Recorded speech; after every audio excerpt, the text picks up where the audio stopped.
All right. Hello, hello. Hey, everybody. My name is Cassie, and I'm here with Sam. And we're very excited to have everybody here today to share 7 ways to create memorable and virtual events. Yeah, thank you everyone for being here. I know that it was scheduled, I think, right for an hour, but we probably won't take more than 30 minutes because we know that everyone's busy.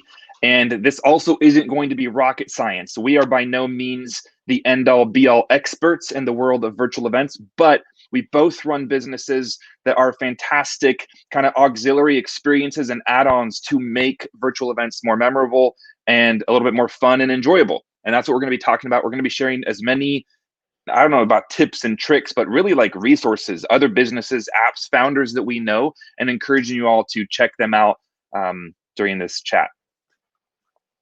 So Sam and I were blown away when we saw this stat that the virtual events industry is expected to grow from $78 billion in 2020 to over $770 billion by 2030. And so everybody knows this industry is in its infancy. So we want to share some of those tools that are early so that we can help you to create more memorable and engaging virtual events. So again, my name's Cassie. I'm the co-founder and CEO at Hoppier. And I'm Sam. I'm co-founder and CEO of Snapbar. So on the agenda, we've got a lot of really exciting and interesting things to talk about. We've basically broken down the different ideas that we're going to share with you today by before the event, during the event, and after the event. And before we start, I'm really excited because I want to know, we had hundreds of people register for the event, and I'm really curious, and I want to know, where is everybody joining us from? So in the chat below, just post, where are you joining us from? I'm joining you from Ottawa today, Canada. I'm the Seattle area. Oh, look, another Ottawa. That's awesome.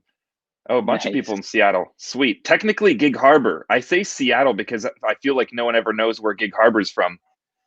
We've got Daniel from LA, Cindy from Vancouver, wow. Shayna from Seattle. All over the place. Beverly from Fort Worth. Adria from Colorado. Awesome. Who is somewhere warm? That's right. Yeah, right. Same. Debbie from Fort Lauderdale. We got a few people in Belgium, San Diego. Awesome. That's so awesome. Great to see you all. Thanks again for joining us. So we're going to start with before the event. So and again, these are just examples that we've seen at different stages of events, but you can kind of use these different tools at any stage of the event, really. Yeah, I think it's helpful to break it up this way. So good. Thanks for doing that. Instead of just sharing tips, I know that some of the things I'll be sharing about really I've seen used at any point in time, but I think it's helpful to maybe think this way. Totally. And so here are 3 examples of games and activities that we've seen that are really engaging and great examples that people are using. Number 1, Jackbox games. Awesome games. You can get them at a discounted rate online, and a great way for something that you can use that's going to make people laugh, and also is going to create a great way for people to use as an icebreaker. The second one, House Party, another awesome example. And finally, Among Us. So this is a lot of fun. Sam, I know that you played the game before. Yeah, I just played it for the first time the other day, and it was awesome. A lot of fun. Yeah. And some of these, I think the games specifically, I've seen used well at like smaller and especially team events. Personally, in any of the big conferences that I've attended, I've not seen games used very frequently. I know it can be done well, especially in like if you organize it around breakout rooms, but I've seen a ton of them be used at like, I don't know, anywhere from 20 to 60 people, a lot of like team-based, a team at Microsoft or a team at some company that we might work with. Which I think is huge. We've used them even for our team of only 18 people. And then care packages. So Sam, you're an expert here. What can people do?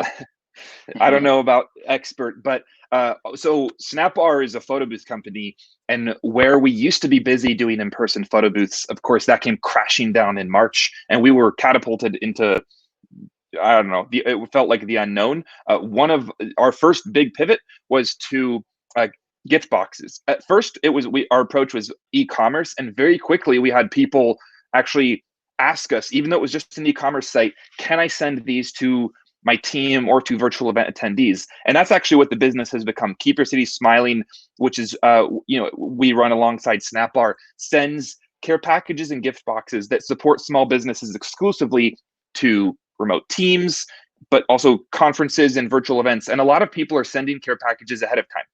So it's a way, in one sense, to bridge the like digital physical divide. And we do this a lot, from really small packages that are, that include like branded pens and notebooks at the low end, to care packages that include coffee that you're going to use over a few days, and all kinds of snacks and treats, branded swag where sponsors will actually send our team gear that we pack inside with the small business goods. And we are not the only people doing this. So swag.com does this a ton, especially when it comes to like the branded merchandise for sponsors. And there are companies that are doing this with mocktail sets and cocktail sets, and with food. I've seen it done, although that's a little bit harder. But sending it and doing that ahead of the event, I think, is a really great way. And it's actually a really huge upsell to the sponsor. So almost every time that we do this, we have event organizers selling this experience to one of their sponsors to say, hey, why don't you guys co-brand this box with us or include some of your merchandise or swag or material? And it works really well. We've been getting busier and busier. So cool. And it really bridges that divide between the physical and the virtual experience to make people feel like they're almost together in a way, right? Yes. Yeah, exactly. Well, we did this recently at an event of ours, again, just an internal one at the end of summer. We just had like 18 of us at this, just kind of did like our own little happy hour thing. And we sent ourselves Keep Your City Smiling boxes supporting local Seattle area businesses. And we loved it. And we opened them all together. And that was kind of fun to like, actually, funny enough, my favorite mug I got in that box, and I use it every day. Awesome. And I know you told me a little bit about Capsule. So what is Capsule? Yes. And how can people use it to connect before an event? Yeah, so Capsule is actually another thing that I've used. It's run by a friend of mine, and it is a kind of like, well, it does a lot of stuff, but the way I used it was a pre-event kind of meeting and intro tool. And so Snapbar was exhibiting or kind of participating in this like camera technology conference, about 250 people. And I was prompted to like record a 60-second message answering some questions, kind of introduce myself. And I attached my LinkedIn. I think you can also attach like email and social, but I attached my LinkedIn to this video.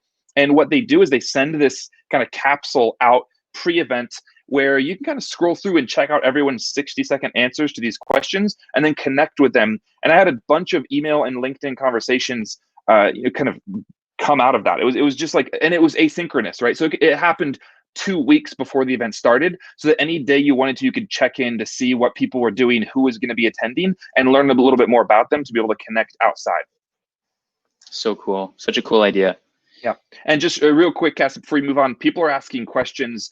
Please do ask them in the questions section, because we're going to be dedicating time at the end of this webinar to answer as many or all of them as we can. Mm-hmm. So during your event, before we get to this section, I'm really curious. I know, Sam, you are too. What are other people using? And can you share a tip of something that you've used as an event tech or something to make your event more engaging? Just share in the chat below any kind of tool that you've used in your event, something that's made it more memorable or engaging that you can share with others. Yeah, and as a bonus, so I think it's a huge thing, right? That was the purpose of this webinar. We get asked these questions a lot, so we wanted to share as many of the resources as possible of virtual footage. But hey, thank you very much. But like, I think it's so helpful to just share some of the cool things that you've seen work, because it's scary, I think, for event producers and planners and marketers to wonder what's going to work for their teams or their audience. And so having people like vouch for Bingo or Remo or some of these is I think pretty great. I mean, bonus points if you even share this online, right, or via LinkedIn, or somehow put it in a place where we could access them later. I think sharing this info with other people that are looking for cool tools is so helpful, because we're not competing at this point. Oh, I have no idea what a Klaxoon board is. That's interesting. Something to check out. Yeah.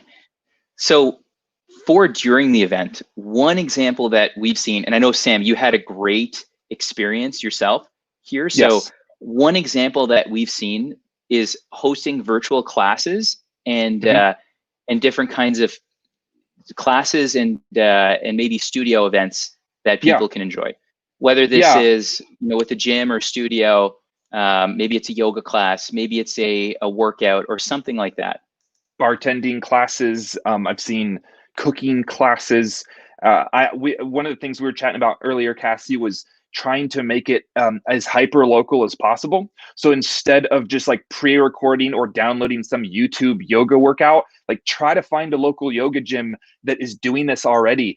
It's probably not going to break the bank. And I think it's incredible to be, especially if your event is centered around the Seattle area or the Ottawa area or the Vegas area, to engage with local restaurants, local bars, local gyms, local yoga studios, to one, support those small businesses, and two, like, I don't know, I think it's just way more engaging to try to do something local and live versus kind of just, not that there's anything wrong with pre-recorded, because virtual events are complex, but I've seen that work really, really well.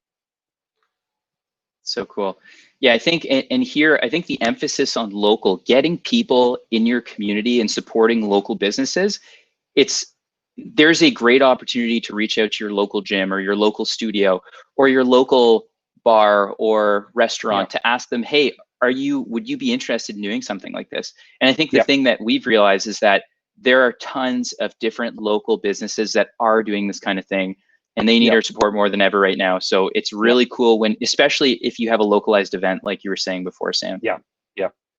So next, so hosting lunches, cocktail events, breakfast, and more. So this is Hoppier. This is our bread and butter. What we do is we make it easy for organizations and for event managers to host these kinds of experiences for people. So you can easily generate a spending card for your attendees, set time restrictions on when they can be spent, set restrictions on where they can be spent, whether it's Uber Eats, Drizzly, Postmates, or anyone that accepts Visa.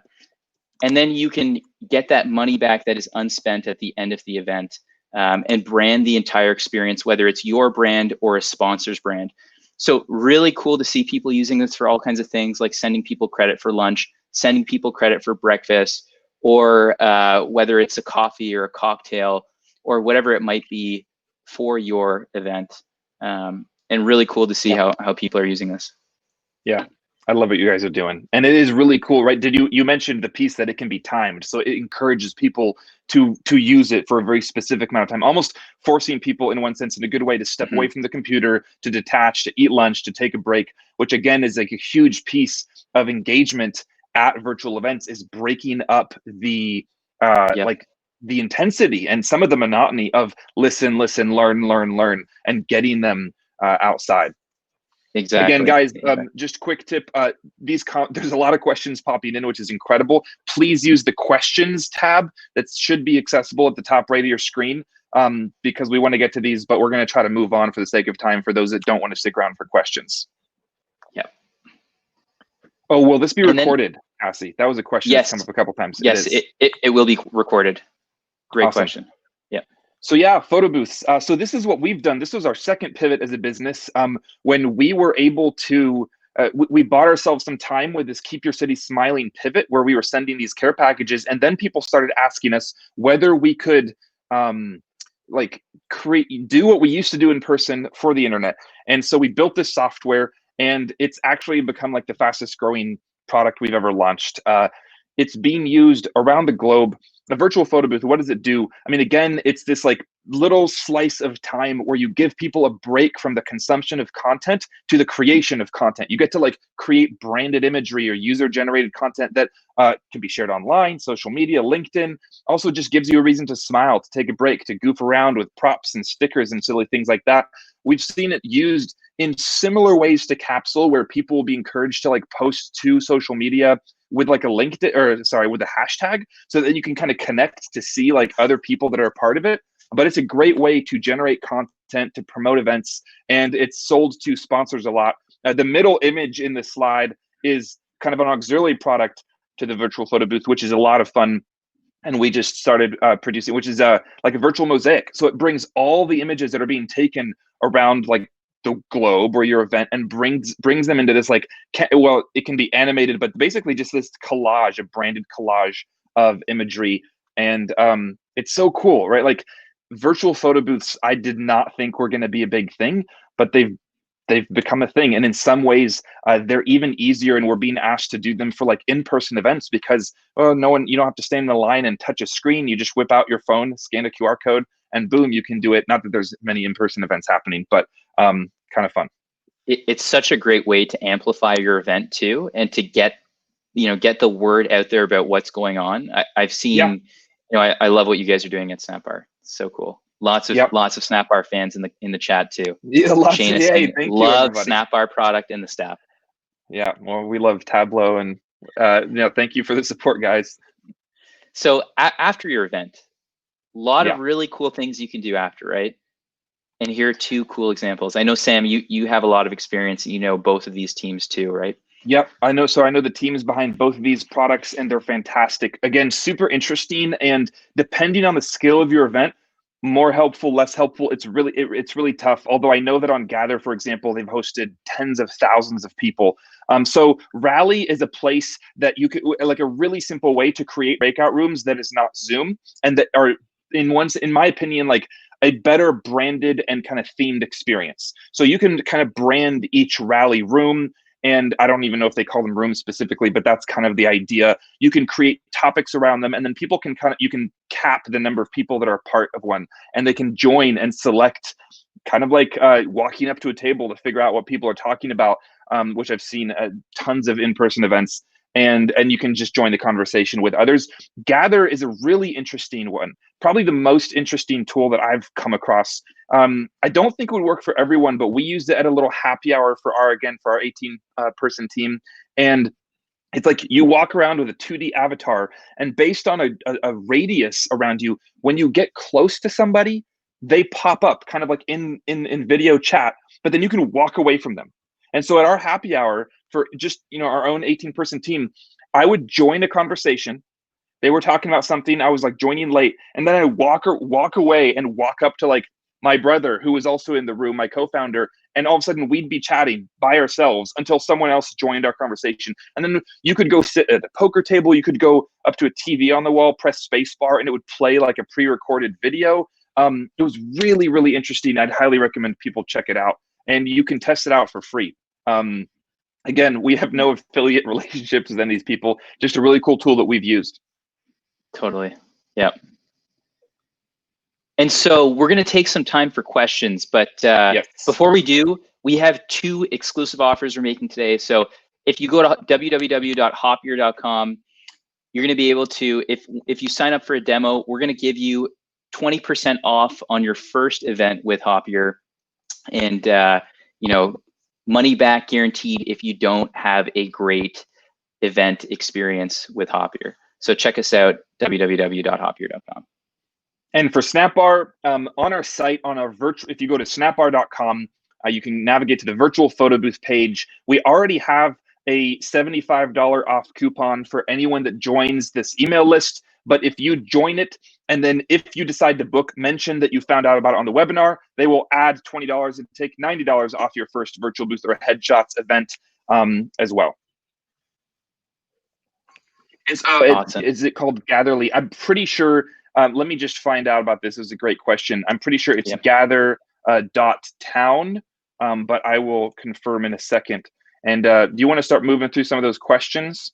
Yeah, we'll move through some of the questions. For anyone that is unable to join us for any of the questions, or if you're heading off, thanks so much for joining us, and we'll look forward to being in touch with you again soon. And feel free to please connect with Sam and I. Find us on LinkedIn, and feel free to connect with us there. We're always sharing tons of content on LinkedIn and different ideas like this and things that you can do to make your events more memorable and engaging. So we have a bunch of questions, and I just sorted them by upvote number. Do the care packages vendors offer the option to securely collect individual mailing addresses versus me, the sender, needing to collect those? Yes. So we have done this before by creating essentially forms that populate shipping labels that then get deleted and turn into nothing. And we're not the only ones. There's a lot of care packaging gift box companies that are doing this, because we understand that various HR departments and virtual event planners are not privy to home addresses. And so we typically create one-off forms that are then deleted, and we just print out the shipping labels and take care of it that way. It has not been a problem so far. Some companies with more rules and kind of policies. It just takes longer, but it works pretty well. Perfect. So the second question, top uploaded question, is from Michelle Allen. And Michelle asked, any suggestions for companies who ship care packages in Canada would be appreciated. So there's a ton. And I think, does Keep Your City Smiling support Canada? We have, but it's much harder, honestly, because of customs we've found. So most of the time it's a no. And it's not so much that we're unwilling, it's that we recommend other companies in Canada because they can come in at just a much better price than we can, to be honest. Got it. Yep. Yeah, I'll take a deeper look, Michelle, and I'll get back to you personally to see if I can find any. Because I'm know based that in Canada. Sam is. Yeah. I know that, like, it's hard to say. I don't know of any that are like Keep Your City Smiling that only support small business. But I know that swag.com and I'm pretty sure swagup.com ship to Canada. And granted, again, no small business products, but yeah, that'd be awesome if you looked into that, Cassie. For sure. All right, and we've got Shayna Vandenboomen.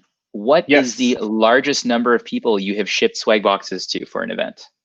Ooh, I think like so far it was about 1,200. We've had requests of up to 5,000, 6,000, which again is completely feasible. We've never done anything in the 15 to 20,000 range, but it's really a logistics question at that point. We can handle it. It's just that it's costly to ship boxes to that many people. So most of the time, our average, we've found that the sweet spot, and I don't even say it's a sweet spot, it's just that most of the events that book are between the 150 to 350 person range. It seems to be that that's the range where either they have sponsor money or they've created the budget to ship kind of what we call virtual event packs.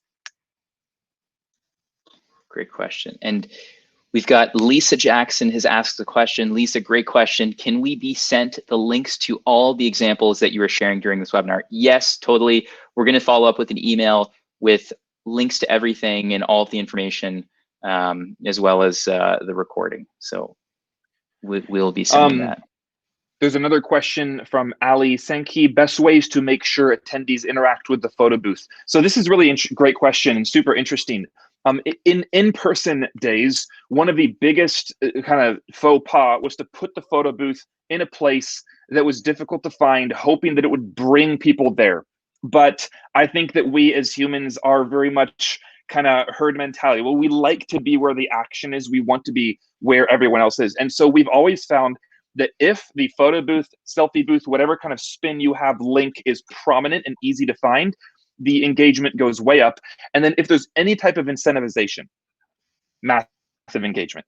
Hey, best, again, you have to, of course, sometimes check with legal teams and all this stuff, but it can be pretty chill. Hey, most creative, photo, we're going to reshare them and post them to like the live feed or, stuff like that, where it's not like an actual competition where you're going to win something. But actually, that's the reason that we've been asked to create this virtual mosaic product that goes in conjunction with the photo booth, which is that people want to be part of it. And so they'll take photos or submit photos to be part of this beautiful, big virtual, branded mosaic that will then live on this event site for ages. And so again, incentivization of many kinds seems to work really well. So Cindy Fedyuk asked a question, what about global teams? How do these resources work when members of a team are located in Europe? So I think, Cindy, every one of the examples that we gave, including Hoppier and Snapbar, except for the boxes that you can ship, are basically you can use globally, right? So I know Hoppier, we've had customers all over the world, and Sam, with Snapbar, you guys have had customers everywhere, right? Yeah, everywhere, for sure. I mean, for event technology, global is easy. If this question was at all related to boxes, it is a challenge. Customs are difficult to get around. We've done it, but it takes longer and it costs more. And so that's one thing that I would say is just be prepared to pay a lot more money for any type of box system, whether it's from a swag company or a company like Keep Your City Smiling. If that happens, I do recommend, again, unless you have a lot of budget for it, I recommend virtual experiences. I mean, and then by that means like Hoppier, right? Like being able to incentivize people to go and hit up a fun restaurant or to go buy something that it wouldn't normally get. It can be a really great experience, and you can avoid a lot of headaches when it comes to shipping. Great point. Great point.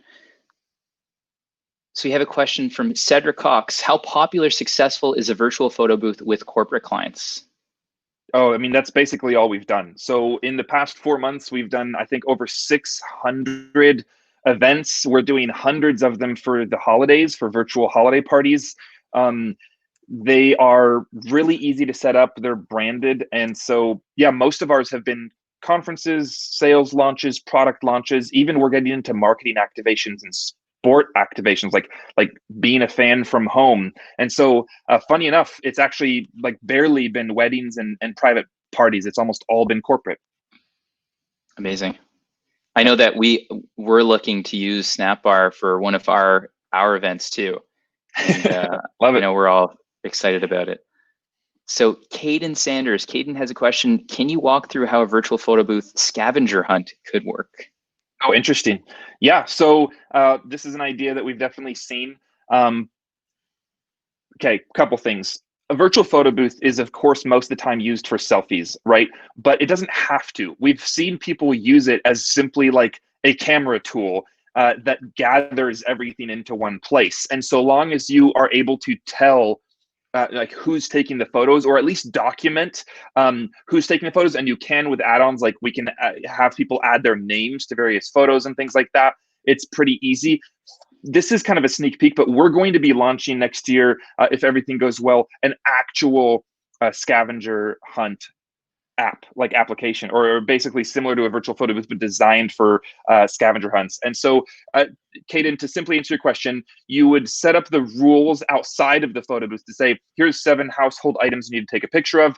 Then you activate the virtual photo booth experience. We can customize quite a bit. So with enough time and budget, we could actually customize the core photo booth system. But if you just wanted to do something simple, you could kind of hack it or do this in a similar way, where you then take photos of a mug, a candle, a brush, and add your name to each one. And then the first person to have all 7 would type in Slack or somewhere else, like, I did it. And then, of course, you have a documented proof of that idea. Hopefully that makes sense. If you would like to write SnapBar, we'd be more than happy to kind of walk you through how this could be done. So Juan Heredia has a question that's been charging up here and getting tons of upvotes. Great question, Juan, and good to see you. What would you say is a common thing to overlook when organizing an online event? Great question. Yeah, it's a really good question. I mean, the thing I think that is overlooked is the fact that people are, I mean, this is my opinion, and this is something I've heard from a ton of our clients, people are going to get distracted. So find ways to not don't make distraction your enemy. I have 3 kids running around in my house. I'm in the bedroom locked away, and it is distracting. There's no way around it. Pets are distracting. So I would lean into it. Funny enough, we've run a photo booth type company for 8 years, and I've never seen more photos being populated in galleries and being shared that include kids and include pets and include spouses or partners or other people that happen to be in the same household as part of it. Because you're there, you're listening to content for 2 hours or some keynote, and then you have a chance to take a photo, and it's like, oh, look, here's Frank, my little cat, And so I would say, like, don't. So, okay, to answer the question, people are going to be distracted. Lean into it. Find ways to tell them that it's okay, to almost encourage them to say that it's okay. When you try to make an online or virtual event hyper professional, like controlling the environment like you would in person, things start to break down, in my opinion, in what we've seen. I mean, we see something similar too, when we've seen hundreds of events, online events organized, and it's really, especially with day-long events, if you have a day-long or a 3-day-long event, make sure to break it up and use distraction as a way to break up that day. That is a long time to sit in front of a screen and to be totally engaged. And so some of the tools that we shared with you today, again, great examples of ways that you can break up a day-long event or a long event and use distraction to your advantage. I think it's, that's the number one thing that we see too. Yeah. So we've got Tia Richardson. She's asking, is Hoppier global? Great question, Tia. Yes, we're global. We have customers all over the world, in Asia, in Europe, in North America, in Canada, in the US, in Australia. We've got customers everywhere, companies with employees all over the world, conferences with attendees all over the world. Yep, we're global. And then we have Danica Chillibeck here. Can you share examples of things companies have purchased with a Hoppier card? We have tons of lunch and learns and would love some ideas. So everything from lunch and learns to sponsored conferences, because you can brand the entire experience with a sponsor, to a lot of holiday parties lately where people are sending lunch allowances, conferences where people are doing sponsored coffees or sending people a coffee allowance 1 hour before the event starts for people to go get a coffee before the event or to order a coffee, to cocktails, to gifts that people are creating budgets and allowances for gifts. Really all kinds of different things. It's whatever, again, you can add any vendor that you want. And so creativity is really the limit, but happy to share more one-on-one to share kind of what other examples of what other organizations are doing. So we'll take, Sam, just just for time, let's take 3 more questions, and then what we'll do is we'll answer the other questions offline. Okay, that sounds great. So which questions do you want to start with? Where we got? I think we've got Jean Abbas has a question. Do you have ideas to share for awards gala virtual events where families are included, not only employees, announcing winners, seeing the reactions, delivering trophies by surprise for the winners' doors, including the families in activities? Yeah, that's a lot. That's a great, I mean, that's an intense activation. Ideas. Yeah, I mean, so all kinds of stuff. We've had, companies ask about creating multiple different virtual photo booths. This is, again, I'm just speaking on stuff that we've actually like seen or been asked for. Having people generate content pre-event, and then they had video editors take a bunch of the photos that were created pre-event of family members, but specifically in this particular context was actually employees and team members by region, and then build them into separate regional videos. And based on various like awards and winners, they would play the video that was created by the video editor that just basically showcased a ton of the like selfies and the pictures that people took, because in person, they would have these teams walk onto the stage. And so that was their version of a virtual walk onto the stage moment. Seeing their reactions, absolutely. I mean, obviously the basics are things like Zoom and having a ton of people in there, but that can get completely crowded with a lot of people. So I'd say like Remo is really good for this. Rally is really good for this. Hoppier could be used, although it might be challenging because you can't push people into a room right away. So that like into like a breakout room in that sense. Announcing winners, goodness, I mean, now you're really talking about virtual event platforms and the ability to like kind of host an MC, which is, some of my favorites. Well, Hopin is obviously the huge one right now, but I've seen a lot of great stuff happen on Hey Summit. We've partnered with them on Event Base, although again, that's another really big one. But yeah, hopefully that answers. That's a great question. And you included your phone number, so I don't know if you want people to reach out to you, but we'd love to answer more of these offline. So let's take these 2 more questions. The next highest upvoted questions. The first one we have here is from Lisa Zigman. How do the headshots or photo booth integrate on the virtual platform? Do you put them in the exhibit area, networking area? Yes. So basically it can be embedded, and whether you link out to our site or embed your virtual photo booth into the virtual event platform or experience, both happen. And of course, there's so many different types of virtual experiences and virtual platforms. We already have relationships with a bunch of them. We're constantly trying to integrate and partner with more. And oftentimes I see that like linked either in a header or put behind a door, or some people kind of like in certain virtual event platforms where you can kind of almost, I don't know what the correct term would be, but like kind of hyperlink an item. We've seen people like hyperlink something that looks like a photo booth, so you could click on it and then the selfie experience begins. So it definitely it works that way. And most of our events, actually not most, but about 50 to 60% of them are embedded and being used directly with a virtual event platform. And then the last question is from Caden Sanders. And before this last question, anyone that has any questions, again, Sam and I are going to get to them. We'll get to them offline. And when we submit the answer, it's going to go straight to you. So we're not forgetting about you. We're going to get to your questions too. So Caden asks, would you suggest Gather for larger 200+ person virtual events? Yeah, for sure. In fact, I'd say that for an event of that size is maybe when it even works the best, simply because there's no overload. You can break out, walk to a table. It's pretty incredible what you can do. You can create tables and seats around the table and then link the seats together so that only 6 people could walk up to a particular table in a dining area and have lunch together. Yeah, so absolutely. I know that they've done events of like 5, 6, 7,000 people. Yeah. Great. All right. Well, again, thank you so much, everybody, for joining us. This was a lot of fun. And Sam, I think best place for people to connect with us is LinkedIn, right?